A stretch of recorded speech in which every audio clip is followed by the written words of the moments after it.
यशवंतराव चव्हाण कृषी औद्योगिक व पशुपक्षी प्रदर्शनाच्या रविवारच्या तिसऱ्या दिवशी शेतकऱ्यांच्या अस्सल दौलतीचा जणू उत्सवच भरला होता. गाय, म्हैस, बैल या प्रदर्शनात पश्चिम महाराष्ट्रातून आलेली जातिवंत जनावरे सहभागी झाली होती.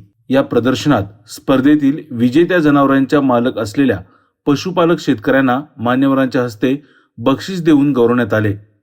स्पर्धेत चॅम्पियन ऑफ द शोचा खिताब खातगुण येथील दत्तात्रय प्रभाकर जाधव यांच्या खिलार बैलाने पटकावला. सकाळच्या सत्रात उपसभापती नितीन ढापरे यांच्या हस्ते व सभापती सतीश इंगवले, पशुसंवर्धन विभागाचे जिल्हा उपायुक्त डॉक्टर दिनकर बोर्डे यांच्यासह अन्य पशुसंवर्धन अधिकाऱ्यांच्या उपस्थितीमध्ये फीत कापून प्रदर्शनाचं उद्घाटन करण्यात आलं. या प्रदर्शनामध्ये सातारा, सांगली, पुणे जिल्ह्यातून पशुपालक शेतकरी त्यांची जातिवंत जनावरे घेऊन सहभागी झाले होते. जनावरांचे संगोपन, चारा पाणी, त्यांचे व्यवस्थापन, औषधोपचार आणि त्यांच्यापासून मिळणारे उत्पन्न या सर्व बाबी शेतकऱ्यांना संबंधित पशुपालक मालक शेतकऱ्यांच्याकडून जाणून घेता आल्या. आदत खोंड, खिलार खोंड, दोन दाती, संकरित गाय, म्हैस, रेडा अशा वेगवेगळ्या विभागामध्ये विजेत्यांना प्रथम, द्वितीय, तृतीय व उत्तेजनार्थ बक्षिसे जाहीर करण्यात आली. पहिल्या 3 क्रमांकांना अनुक्रमे 2000, 1500 आणि 1000 रुपये रोख व प्रमाणपत्र, शिल्ड असे बक्षीस देण्यात आले.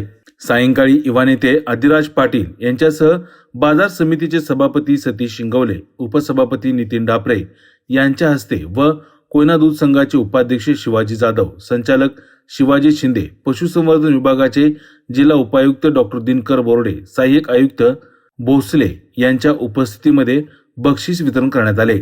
रविवार असल्याने यशवंतराव चव्हाण कृषी औद्योगिक व पशुपक्षी प्रदर्शन पाहायला तालुक्यासह जिल्ह्यातील नागरिकांनी मोठी गर्दी केली होती.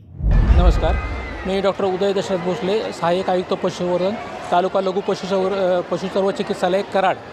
सध्या जे कराडमध्ये 26 ते 30 डिसेंबर 2025 या कालावधीमध्ये 20वे यशवंतराव चव्हाण कृषी औद्योगिक व पशुपक्षी प्रदर्शन चालू आहे. आज त्याच पशुपक्षी प्रदर्शनाचा आज तिसरा दिवस आहे. आज दुधाळ जनावरं तसेच गाई, म्हशी आणि बैल वर्ग याचं आपल्या इथे स्पर्धा आयोजित केल्या होत्या. त्याच्यामध्ये एकूण 80 जनावरांनी भाग घेतला आणि 13 गटामध्ये मिळून दत्तात्रय जाधव यांना चॅम्पियन ऑफ द शो, यांच्या बैलाला चॅम्पियन ऑफ द शो असं घोषित करण्यात आलेलं आहे. यामध्ये साधारण सांगली, कोल्हापूर आणि सातारा या 3 जिल्ह्यातील पशुपालकांनी भाग घेतला. आणि उद्या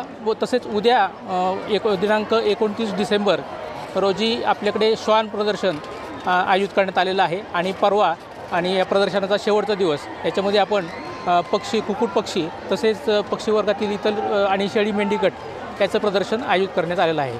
तरी यामार्फत मी सर्वांना पशुपालक असतील किंवा श्वानप्रेमी असतील तथा पक्षी असतील, शेळी मेंढी पालक असतील यांना आवाहन करतो की यांनी जास्तीत जास्त संख्येने याच्यामध्ये सहभागी नोंदवावा. तसेच हे प्रदर्शन यशस्वी होण्यामध्ये ज्या कृषी उत्पन्न बाजार समितीच्या सर्व संचालक मंडळाचं तसेच पशुसंवर्धन विभागातील वरिष्ठ अधिकाऱ्यांचं, माझ्या सहकाऱ्यांचं आणि कर्मचाऱ्यांनी जो हातभार लावला त्यांचं सर्वांचं आभार मानतो आणि